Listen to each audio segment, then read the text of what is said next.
David, would you have learned your commitments?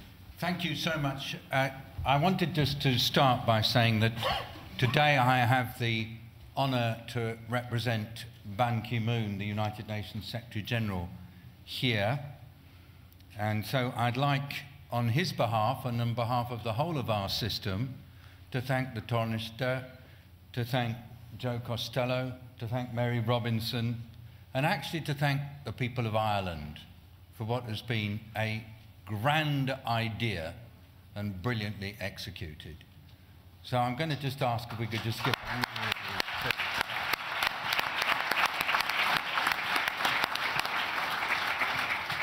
And here is what I'm going to advise the Secretary General as what we should do as a result of this meeting. I can't promise he'll take my advice, and I've got a few good witnesses here, like Tony and others.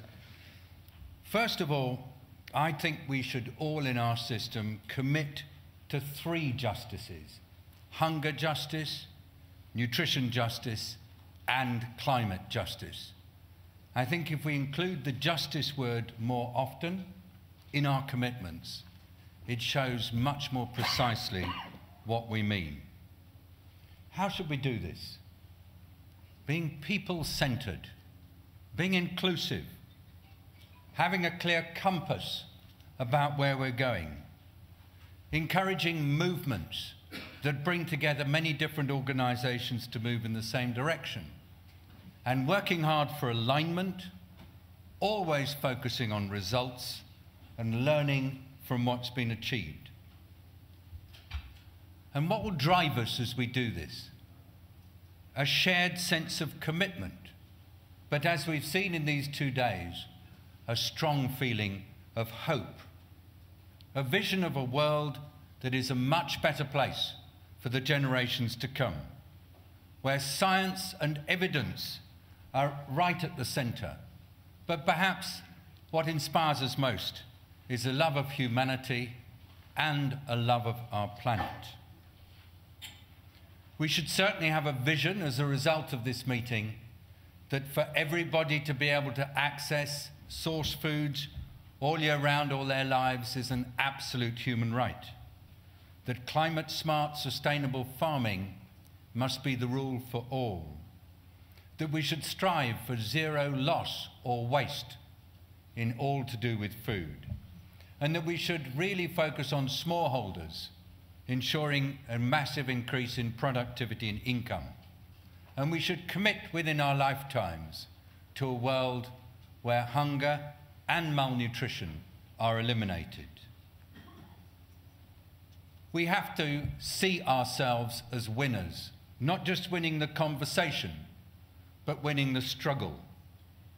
Focusing always on our outcomes and being clear to our colleagues, friends, and even our enemies on what we work for.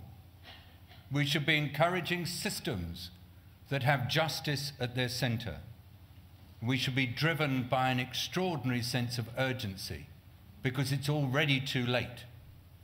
And we must use power smartly because powering up is key. We have to be connected because if we work in silos, we will fail. We have, as well as empowering, to be enriching, not just others, but also ourselves. We must monitor our progress. We must regenerate what we use. We must always move fast. We must be world citizens. That's a privileged role. We must be humbled because alone we cannot do it. We must always listen. And for those of us who belong perhaps to the wrong half, we must be feminized. We must be messengers. We must be messengers because in the end that's all we are. Messengers for the present and for the future. And for those who are wondering when there might be another gathering, all of you come to the Sun Gathering in New York at the end of September. We can't do as well as you, but we'll try.